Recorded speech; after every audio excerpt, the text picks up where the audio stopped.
Are we frozen? There we are. Now we're live. Hey, ladies. Hey, real ass women out there. RAW stands for Raw. That is rock stars, is what you all are. I'm Claire Pearson. I'm the owner of Real Ass Women Fitness. The Facebook group, if you're new to this group, welcome. We are on here every Monday at noon, sometimes for Q&A, Q and answer, question and A. Just here to help you out and answer your questions real time.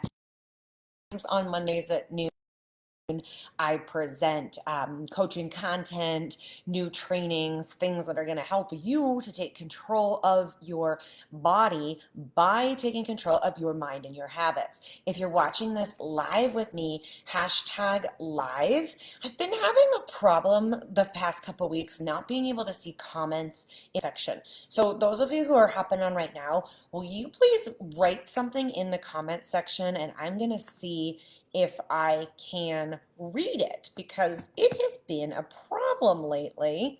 In something in the live studio is not working right, I think, or I know nothing about technology, because that's probably true too. My other option is I'm actually going to go into our group, and oh, that's weird. I can now hear myself. Okay, there we go. And then I can see the comments there. Oh, now I can see them. Okay, cool. Hi, Anita. Hi, Lisa. Hi, Molly. Awesome. Hi, Joy. Good to see you on here. So ladies, today is live Q&A day, which means I'm here to serve whatever it is you have questions, comments, needs on. I'm going to tell you in advance that throughout the week, I get so many messages from women all over the country with questions, wanting help. And then we also get a lot of questions inside of the group. Admin does is she kind of like mines the group, pulls out all the questions, mines our messaging account, pulls those questions out. So I already have a list of some questions that we're going to be going over. But if you're on here live and you have other questions, then pop them in, because I'm going to challenge you to say, you're here, you're watching something, right? So what is it that you want to learn? Put that in the comments and we'll make sure to handle that as well. So all of the questions that I have today, to me, I consider very superficial fitness questions. And what I mean by that is that I get so many questions on like, how do I get a six pack? Or how many calories do I need a day? How long should a workout be? What's the best time of day? All of these, to me, gosh, I say almost ridiculous questions, but we're going to go over a whole bunch of ridiculous questions like that today.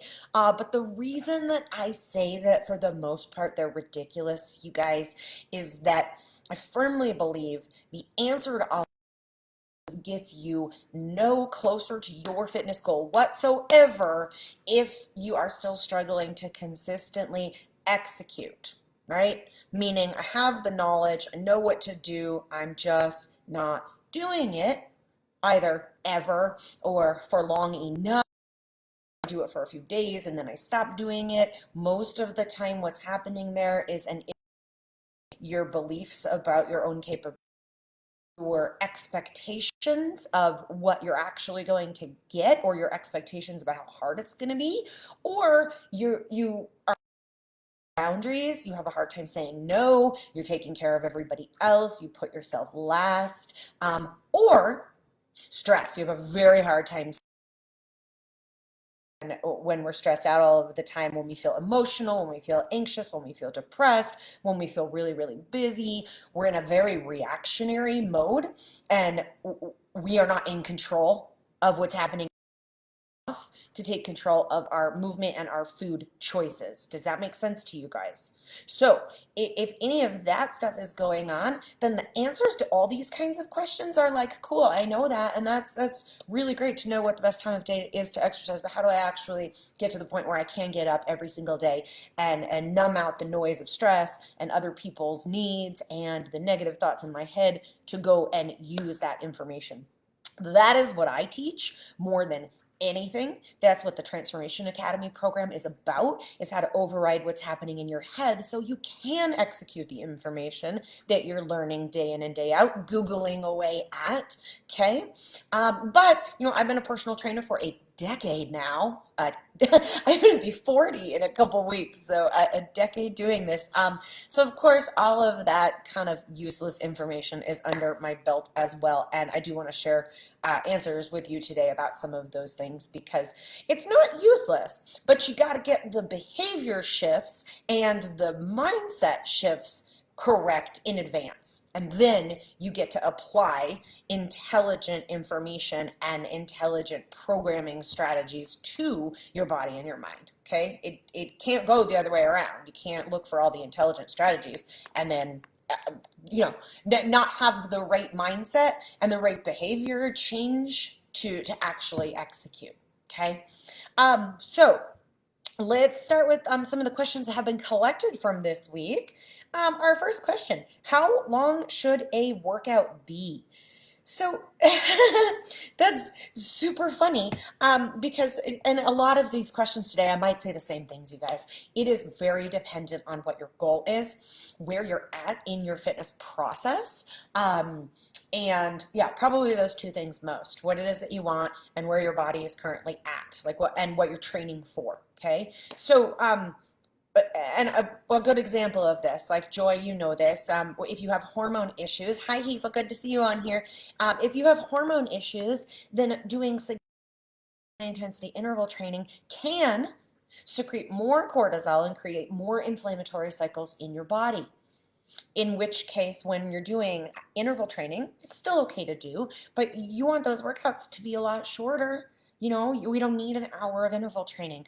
If you are training for a bodybuilding show and your fundamental goal is hypertrophy, which is muscles that look strong, understand that not actually always strong, but they look strong, then you might need an hour and a half of lifting because you need that much volume.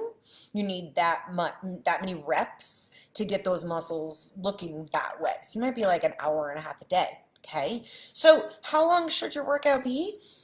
Oh, I can't even answer that. What I can say is something is better than nothing. So for those of you who are like, I'm so strapped for time, I just can't make an hour.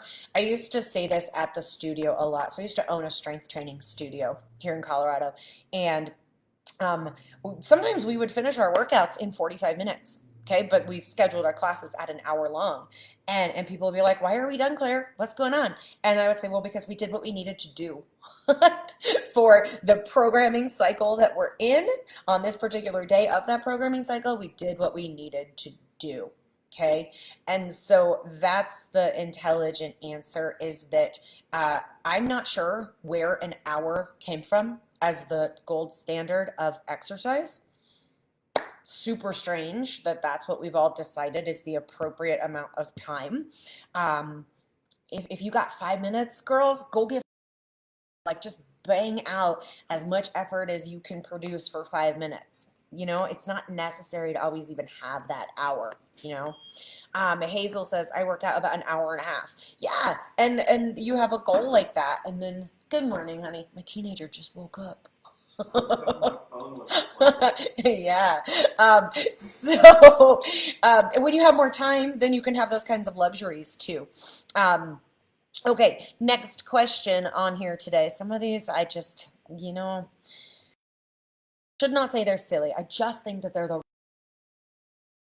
and and I know that the real issue for so many of you is just making yourself and make the correct choice to move or make the correct choice in what you're eating, So what's the best time of day to exercise?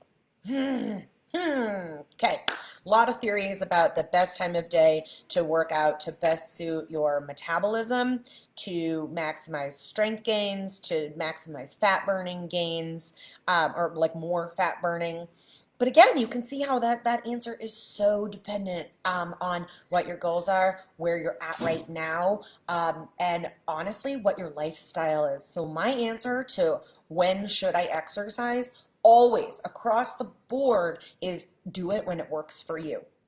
Because here's the thing, so many people waste so much time and energy trying to make their life fit this plan, this set of instructions that they were told. You are going to crash and burn doing that. Maybe you can follow it for a week. Maybe you can change your life for a month. Maybe you can even change things up for 3 or 4 months, right? But at some point, you're going to crash and burn and go back to how it was because the plan doesn't fit your life. So have your life fit the plan.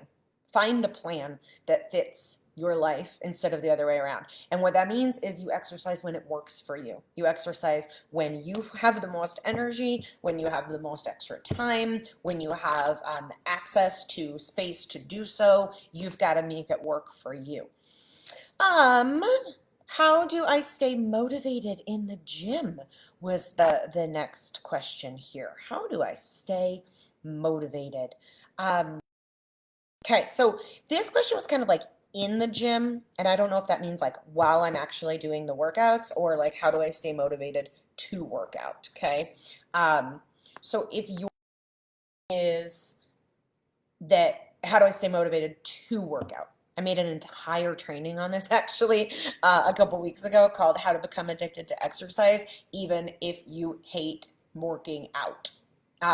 Because it's actually a whole bunch of mental shifts that need to happen, right? Motivation does not just come. Motivation is emotional.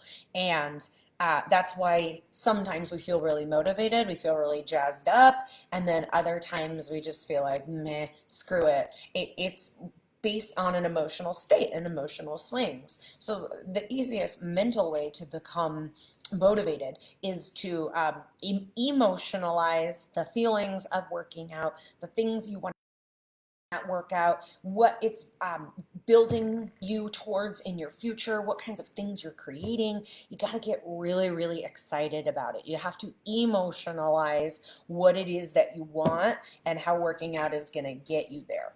But I don't know if this question was how do I stay motivated like just while I'm in the gym. So if you are going to the gym right now, and that's what this question came from, and you kind of find yourself like wandering around, like you're there, but you're sort of wasting time and you're checking your phone a bunch, you're looking around, you're not working all that hard, right? Two things are going to help a lot. One is you need a plan. Okay, do not go to the gym without knowing what you are doing before you get there. I swear you are wasting time to just wander around and be like, oh, I guess I'll do a little leg stuff now, and I guess I'll wander over here, and oh, I saw that person doing that exercise, and that seems like it kind of looks cool. I guess I'll go try that exercise. You need a plan. You need a program. Okay, there's a reason that personal trainers exist to write intelligent programming, and programming builds on itself. So meaning what you're doing in week 1 carries on to week 2, carries on to week 3, carries on to week 4. There are mesocycles, which are shorter cycles. And then we look at longer periods of time too. So, if you're backtracking a program, you want to be looking at like 3 weeks of a lot of work, and then like maybe a 1 rep max week if strength is your goal, and then have a deload week. That would just be one example of programming depending on your goal. Point being, have a plan when you go to the gym so you stay focused. Okay. Second thing that really helps a lot is music. Really cool studies have come out. They've seen people exert up to 20% more effort when they were listening to music. So if you are not listening to something loud that gets you either like angry or excited or gets your heart pumping, then you're doing yourself a disservice. I would hate to work out in silence. Then you like hear yourself breathe, right? And it's so much effort. And when you hear yourself putting in effort, it feels like more effort.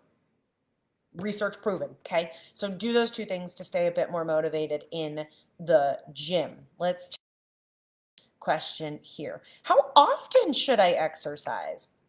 Okay. Again, depends on where you are in your weight loss journey and in your own body and what injuries you have, and gosh, how long you've been doing this for. There's so many variables. I think there is more blanket statements for that than some other questions, though. So, how long you should exercise, or how often you should exercise?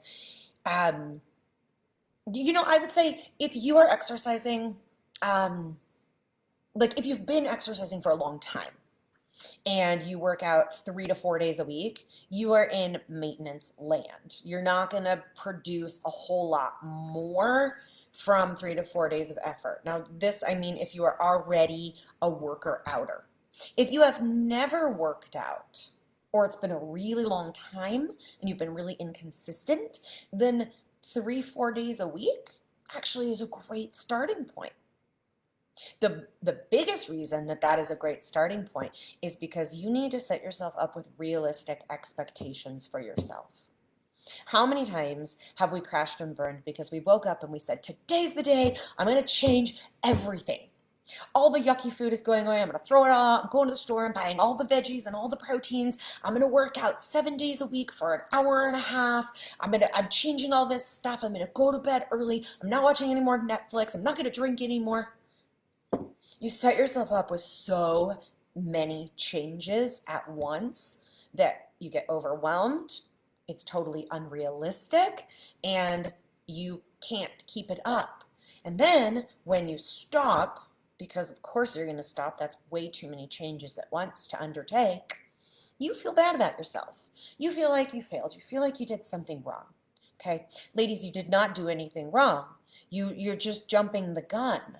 Okay, we have to look at where you are and make realistic steps. And that's why, some people come into the Transformation Academy program and I will assign them 1 or 2 days a week working out when they're at the beginning of programming with me, right?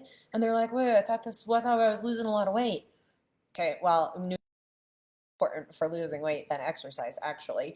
But also, if I said, hey, let's go do 5, 6 days a week and you have never done it, it's just setting you up for failure and it's setting you really bad about yourself.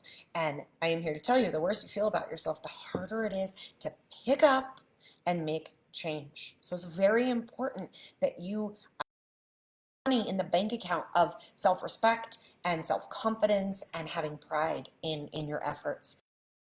To do that when you set a goal that's like way far away from where you are in terms of changing your behaviors. Way better to change small behaviors at once. Okay.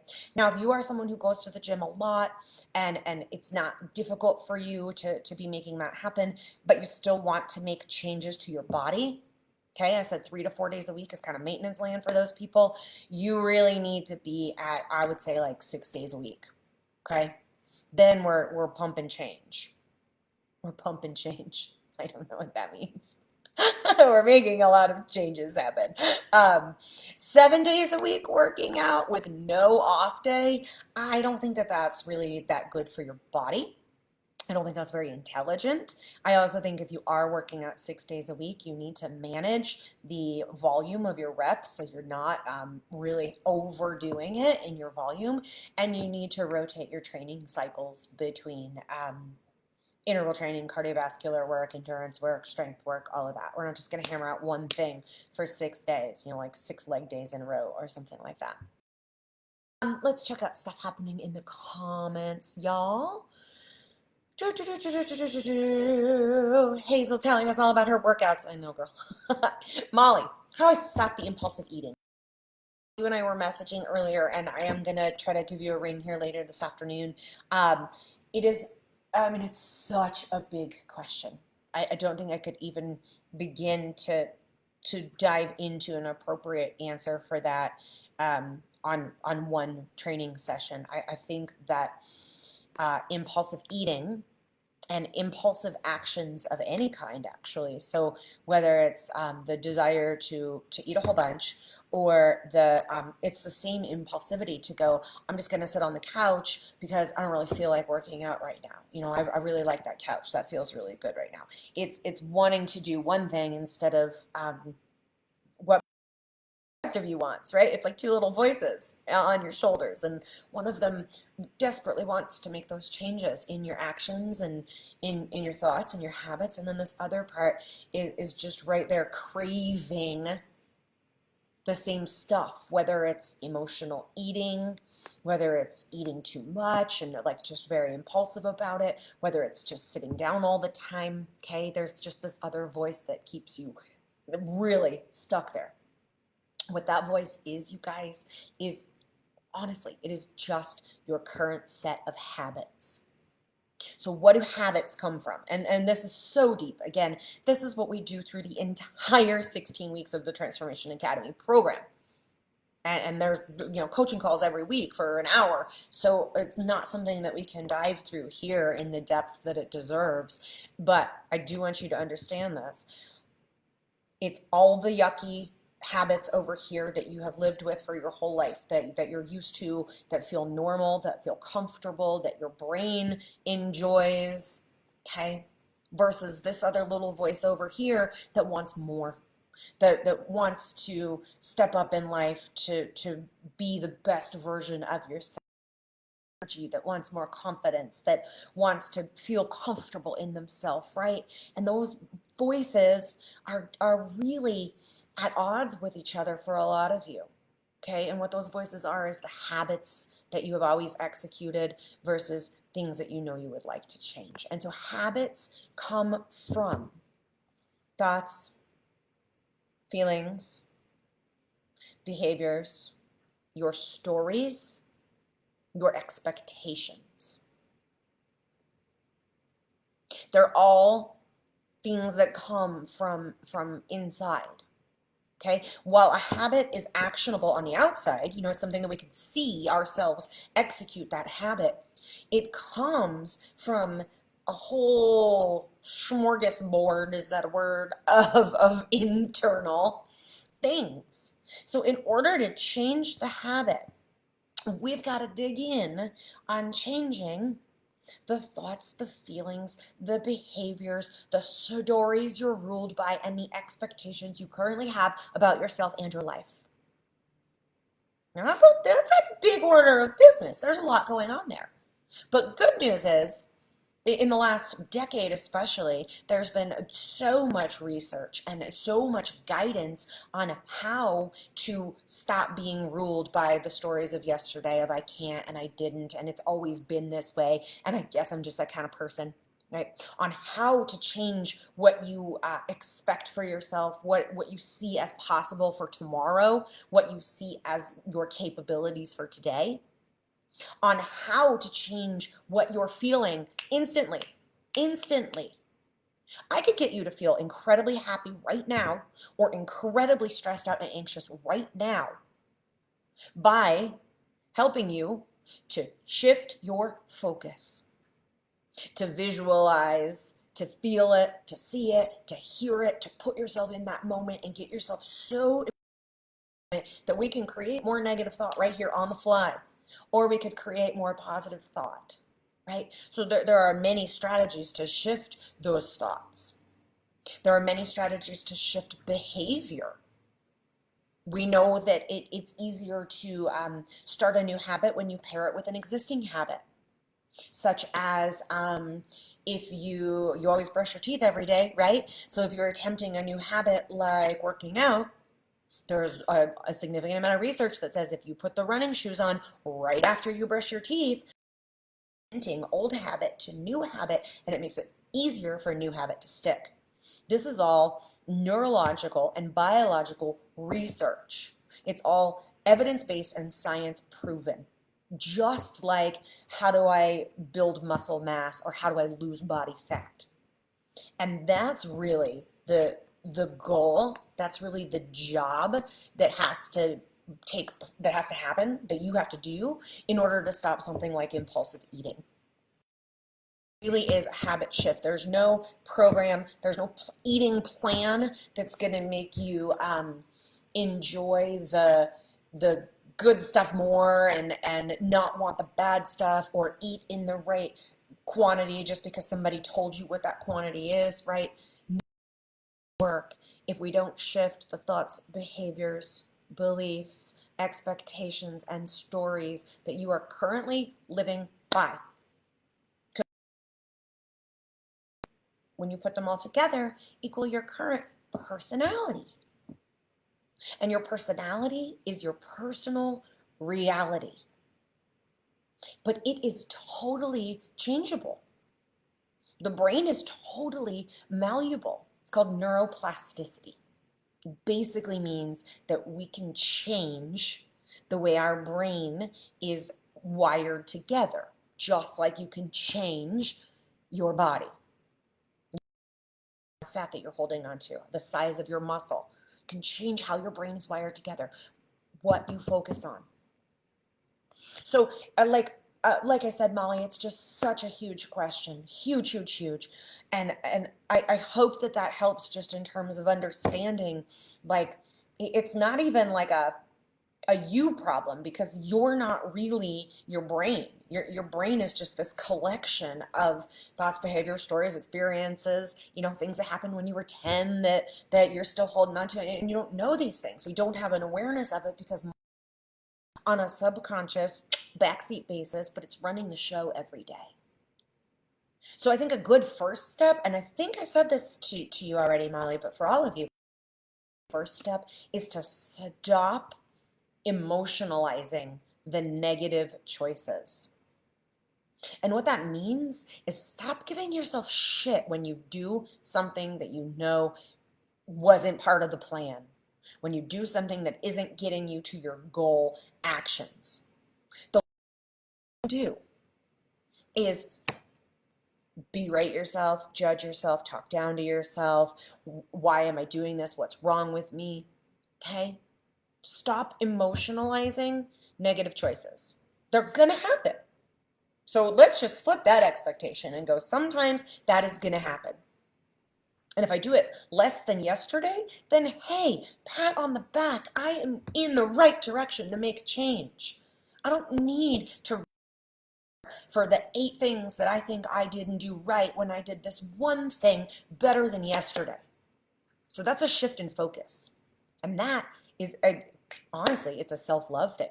It's learning how to love yourself enough to not rip yourself apart. Because what are you doing when you rip yourself apart? Bad choice. 2 things are happening when you rip yourself apart from a bad choice. One, we're making ourselves feel quite disempowered. How do you get up from there? And then when you feel really disempowered, what's the other thing that happens? We want that feeling to go away as quickly as possible. It does not feel good. The quickest way to make yourself feel better is food and drink. And Netflix and whatever else kind of removes you, pacifies you. It's a coping strategy, okay?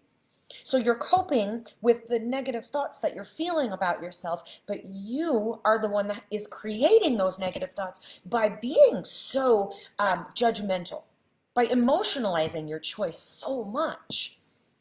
So get out of your own way and stop talking down to yourself. Like if the negative actions are happening, which obviously they are, we're having impulsive eating cycles. But we don't need to emotionalize that. We just need to look at it as factual information. Okay, this is happening. Okay. Then we can start to dig at why it's happening. What are the strategies and the techniques to shift that behavior? What can I do in the moment when I feel that behavior wanting to come on? All of that is like it's that growth mindset where you go, okay, I recognize a problem. I'm going to detach from that problem and I'm going to look at it in a matter of fact, kind of calm way. And I'm just going to prepare a different set of actions and behaviors for next time. Easier said than done. There's a whole bunch of strategies behind it. But that's really what it comes down to for all of you is stop emotionalizing your negative behaviors. It's not helping you. Not helping you. Joy, how to eat healthy while traveling. Are you going somewhere, Joy? I didn't know that. Tell me where you're going. Okay, this will be our last question today, you guys, and then we'll wrap this up. Unless I missed a question in the comments, but I don't think so. Okay, how to eat healthy while traveling. Well, I am going to a week-long meditation seminar next week. So I'm going to walk you through exactly what I do when I'm traveling. And I don't think it's difficult. And I think that all of you could do this. So first of all, when you're traveling, you have to have a decision in advance, like, am I going to go off the rails? Am I in maintenance mode where I could eat like maybe some fun stuff, but I'm mostly going to keep it together? Am I really working towards a goal and I want to be super strict and on point? You need to know that in advance, okay? You got to know where you're going. You need a map when you get in your car to arrive at your destination unscathed. Yes, in the most efficient, easy time. So decide before you go. Okay, so my decision, you're welcome, Molly. I hope that was helpful. My decision for next week is that I'm kind of in straight and narrow goal mode right now. The last couple months, I've been a lot more effort and hammering, and so that's where I'm going to be next week. Is I'm not going to let that go. So to me, that means I find a hotel that has a gym. And if they don't, that's cool because I know a million things to do in a hotel room, which you could all Google as well, or have someone write programming for you that is body weight based. I find a hotel room that has a mini fridge. That's really important, okay? Because eating out a lot of the time really go awry. I do pack my food scale, although I don't use it quite as much. I'm just really good at eyeballing and pretty much hitting the amounts that I need. And so those are the things that I need set up kind of beforehand. I typically choose a hotel that is very, very close to a Whole Foods or a Sprouts, a Vitamin Cottage, something where I can get, I mean, I eat strange, weird things because I was born and raised vegetarian and I just eat a weird selection of food. So I make sure that there's a grocery store close by that I can get the things that I want. Okay. And then when I get there, I usually Uber everywhere as I will do next week. So from the airport, I take the Uber to the grocery store and I pick up staples of breakfast that I can pop in the mini fridge. And none of that needs cooking. Typically, it's like brown rice cakes and lox. I told you guys the other day I'm really into salmon lox right now, and avocado. And you can do that in a hotel room, or like yogurt and protein powder or something like that. Super simple, do it in a hotel room. For lunch, I'm going to be away at a seminar, so they will handle lunch for me. For dinners, I typically DoorDash. Or like Uber Eats or something. I have it delivered to me when I'm out traveling and working. And there's a million ways to get healthy food brought to you. You need to look for high protein, low carb, moderate choice of healthy fats, and lots of veggies. And if I'm in a place where Uber Eats and DoorDashing, like a smaller town that's not an option, then I will also buy dinner foods when I'm at Whole Foods or Sprouts or whatever. And usually what that looks like if you're in a hotel room is to hit up salad bars, and then get protein on the side from the deli, and then mix that up and buy yourself a salad dressing. Now, with COVID, this last year or so now, what I've seen in my travels is there are not a lot of salad bars anymore. Okay, you can totally still buy pre-bagged salads. You can buy yourself nuts, like pre-chopped up nuts, pre-chopped everything basically, and salad dressing, and still go get protein from the deli and still put it all together yourself in a hotel room. Now, I've even been in a hotel room and one time I took the trash can, I put a bunch of ice into it, and then I wrapped my food in like really thin grocery bags and put it all inside of the ice bucket that I had made, and then like change that out several times a day. You do what you got to do, right? So is that helpful, Joy? It's really easy to eat well when you're traveling, like really easy. I think people just get hung up on like, how am I going to make the same kinds of things? And you might not make like um, the same scale of food, like I'm not just going to be eating salad when I'm at home. So it might not be like as delicious as the food that you're making at home, but you can totally stay on plan. And I also really do enjoy salad. And you can still make things very, very, very good. Sushi actually is a great one when you're out traveling, because you can order sashimi, which is just the fish. So yay. And you can get tons of sashimi. And then like edamame is a great choice for healthy fat paired with pretty good amount of protein. And then you could even do a roll and have your carbs in just that one roll. Like I lean on sushi a lot when I am traveling. That was helpful, you guys. If anyone else has any other questions, pop them in the chat. We did get a bunch of other questions in, but that's all we have time for today. So our next Q&A, I will handle more of those questions. Again, I am on here Mondays at noon Mountain Time, every single Monday, sometimes for live trainings, or I'm going to give you actionable techniques and strategies that you can take away right now to start being more consistent with your eating and your movement choices. That's really what it comes down to, you guys, is can you be consistent over the long haul? So I'm here to really give you the strategies for that. And then sometimes we just do Q&As like this. So please join us here another Monday if there is anything that you need and you have additional questions. Hope you guys have a fabulous day out there wherever you are. And if you're watching this as a replay and you made it all the way to the end, hashtag replay. Or give me a question in the comments so I can see that you saw this content and made it to the end. Have a good day, guys. I'll see you next week.